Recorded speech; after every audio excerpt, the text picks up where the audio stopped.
Ironi di bulan suci. Assalamualaikum warahmatullahi wabarakatuh. Selamat datang di channel Teras Dakwah. Kita ketemu lagi di bulan Ramadan. Alhamdulillah. Kalau teman-teman mungkin ngikutin tahun lalu program kita Booster Ramadan, ngundang ustadz-ustadz. Tiap sahur itu kita upload video dengan ustadz-ustadz yang beragam, macam-macam.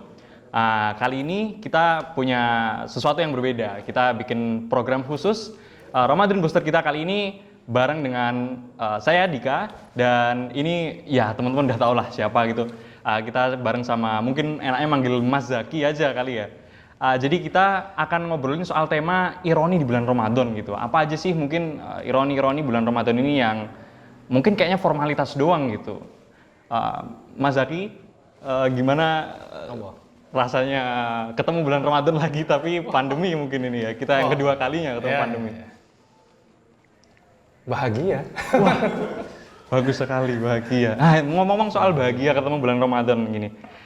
Gini Mas, kadang sebagian orang tuh mungkin euforia bahagianya tuh di awal doang gitu. Jadi, wah ini ketemu Ramadan lagi tapi ya mangan turu, mangan meneh gitu. Cuma sahur, terus puasa, buka, tidur, ya udah cuma gitu aja gitu. Nah itu gimana sih kayak gitu tuh Mas? Dulu kita kalau menghadapi Ramadan itu cuma ya terlihat di dunia nyata ya, senang atau tidaknya itu terlihat gitu. Tapi kalau sekarang tuh sulit karena kehidupan zaman sekarang itu sudah terbagi. Dunia nyata terbagi gimana itu? Oh keren dunia gaib dan dunia nyata. Ya terbagi, istri pertama istri kedua ya nggak kayak gitu ya. Jadi dunia nyata dan dunia maya. Artinya kita tuh kan bisa menampakkan kebahagiaan di dunia maya, tapi belum tentu di dunia pencitraan dan sebaliknya. Iya. Jadi sama kayak Ramadan. Saya tuh mungkin ya kita semua akan melihat quote-quote tentang Ramadan, ya bahagia. Lalu ada ya pokoknya postingan-postingan yang auto bijak tentang Ramadan. Auto alim begitu masuk Ramadan gitu. Tapi kita tidak tahu hati mereka. Tapi ya betul, kita husnuzon bahwa mereka semua bahagia. Yang jelas memang tetap harus menebarkan positive vibes ya. Harus tetap menebarkan aura positif di masa kedatangan Ramadan ini. Nah, permasalahannya adalah gimana sih kita tahu kita tuh sebenarnya bahagia atau tidak? Nah, betul. Kan? Sandarnya ini pertanyaan apa utamanya kan? Benar. Saya juga nggak tahu. Oke. Pertanyaan utamanya. Mungkin lebih repot lagi ini sih Mas. Karena biasanya kalau Ramadan sebelumnya gitu ya, sebelum pandemi kita biasa tersentralisasi di masjid gitu. Ya. Mungkin biasanya nungguin takjil gitu, atau mungkin nungguin nanti datang terawih, bukannya terawih sih, mungkin malah kalau zaman kita kecil ya tarungan sarung gitu mungkin.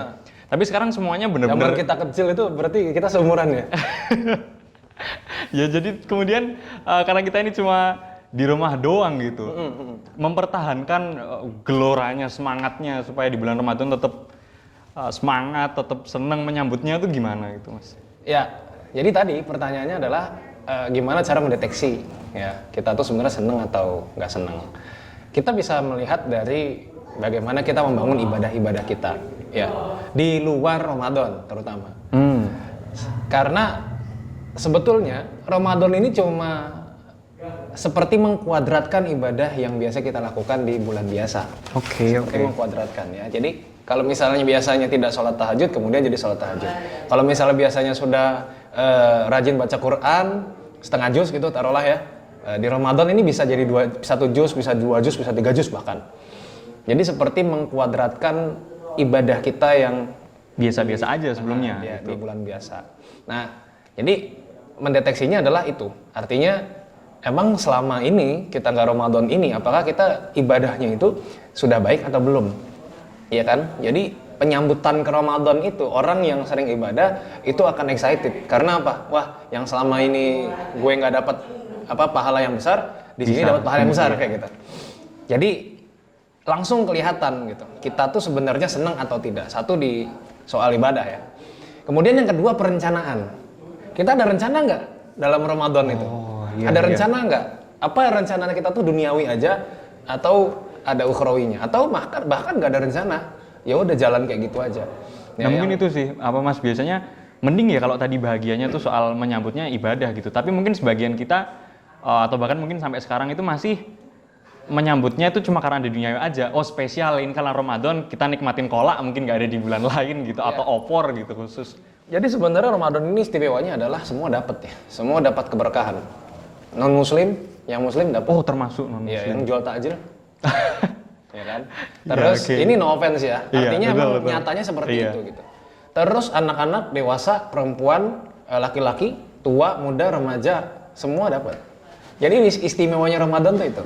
Nah, dari mana kita bisa mengetahui kebahagiaan? Tadi dari ibadah, dari kebiasaan-kebiasaan, dari perencanaan-perencanaan kita nanti Ramadan mau ngapain. Jadi kelihatan ya dari bagaimana kita merencanakan, apakah misalnya intensitas bersosmednya ya menambah, bertambah atau berkurang. Sebenarnya bukan masalah bertambah atau berkurang.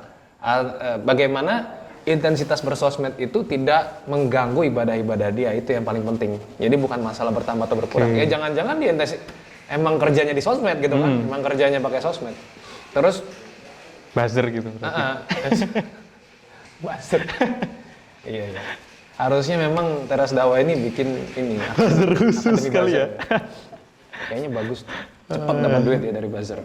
Terus kalau tadi soal main apa? Nah tadi makanya yang kita bayangkan pas Ramadan tuh apa sih? Ya kalau misalnya masih duniawi, berarti kita tuh masih belum benar-benar marhaban. Marhaban itu kan sebenarnya menyambut dengan bahagia. Makanya ada acara tarhib namanya. Tarhib itu ya menyambut dengan bahagia, dengan macam-macam kebahagiaan lah. Artinya kalau kita menyambut Ramadan, perasaan kita seperti apa? Ya, makanya marhaban ya Ramadan ya. Selamat datang wahai Ramadan. Itu dalam kondisi senang, bahagia. Nah, dan gampangnya adalah membandingkan seberapa bahagia kita kedatangan orang yang kita sukai, orang yang kita cintai, orang yang kita harapkan. Betul. Ya, dengan kedatangan Ramadan. Gitu aja gampangnya. Ya, apalagi kalau anak-anak muda kan gampang banget nandainnya tuh. Siapa sih yang dia sukai? Kalau misalnya HP-nya berbunyi, ada nama notifnya siapa nih? Notifnya siapa? Iya. Komen dari siapa di Instagram dan lain sebagainya. Feelingnya beda. Feelingnya beda. Betul. Nah, segitu nggak sih kita bahagianya datangnya Ramadan atau biasa aja? Itu. Jadi nandain kebahagiaannya tuh gampang sebenarnya sih. Ya, nandain kebahagiaannya bisa dengan dunia kita sehari-hari. Ironinya di situ mungkin Mas. Soalnya kebanyakan orang mungkin menjelang Ramadan gitu ya, atau awal-awal Ramadan, ngeposting marhabannya Ramadan, yes puasa lagi. Tapi mereka nggak ngerti esensinya sebenarnya apa. Jadi tahun ke tahun rasanya cuma formalitas doang. Ya udah cuma nggak makan, nggak minum, selesai buka gitu. Nah makanya kita masuk ke dalam esensi Ramadan, ya kan? Apa sih esensi Ramadan itu? Ya kalau di surat Al-Baqarah itu 3 ya. La'allakum tattaqun, la'allakum yashkurun, la'allakum tashkurun, la'allahum yarsyudun. Apa aja itu? Jadi yang pertama biar kita bertakwa, ya kan? Ya ayyuhalladzina amanu kutiba alaikumusiyam kama kutiba alal ladzina min qablikum la'allakum tattaqun.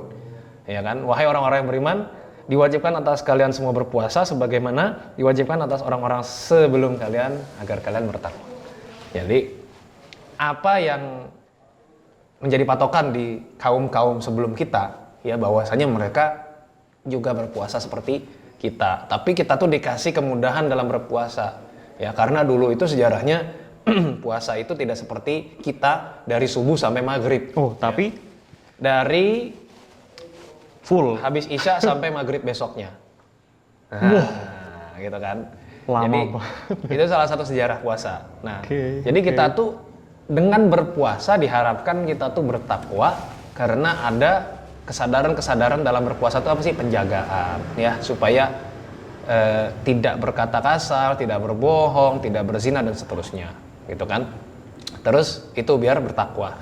Yang kedua, Ramadan itu diharapkan supaya kita tuh bersyukur, la'allakum tashkurun, supaya kita itu yang berpuasa itu bersyukur. Kenapa? Karena di ayat itu Allah menjelaskan tentang bulan Ramadan adalah bulan wajibnya orang berpuasa, di mana orang tersebut bisa jadi selama 1 tahun itu belum pernah merasakan kelaparan, ya kan? Jadi dia bersyukur, oh ternyata begini tuh rasanya kelaparan, oh ternyata begini tuh rasanya susah, oh ternyata begini tuh rasanya apalah gitu ya. Intinya adalah ini output kedua adalah supaya kita bersyukur. Dan output yang ketiga adalah la'allahum yarsyudun. Apa itu? Biar lurus, biar terjaga.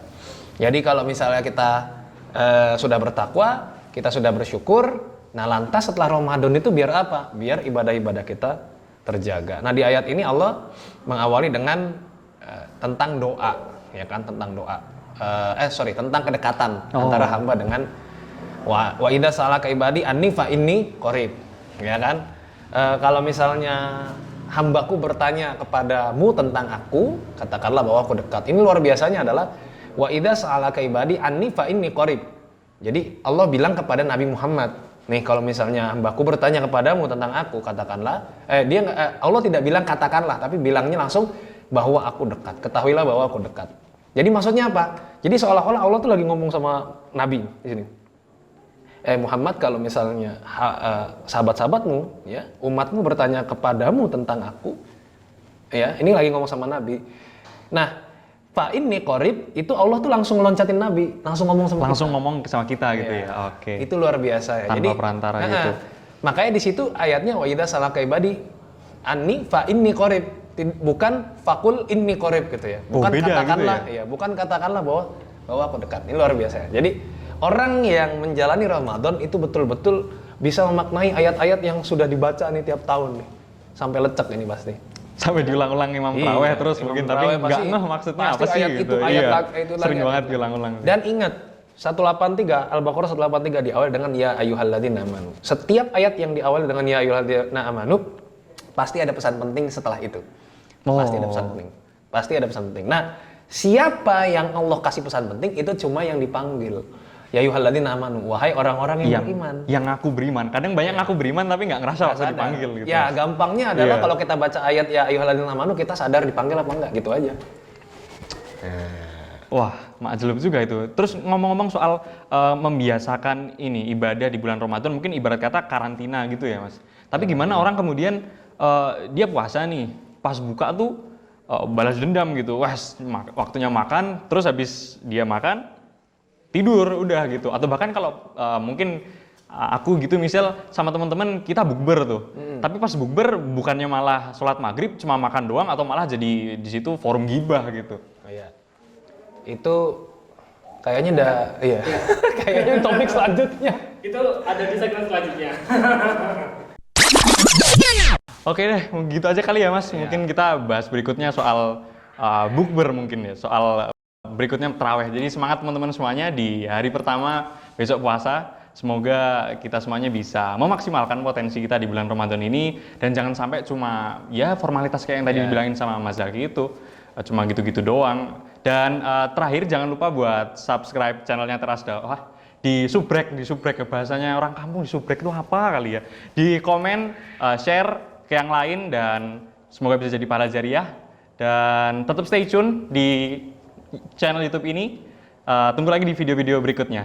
Saya Dika pamit, terima kasih. Assalamualaikum warahmatullahi wabarakatuh. Waalaikumsalam.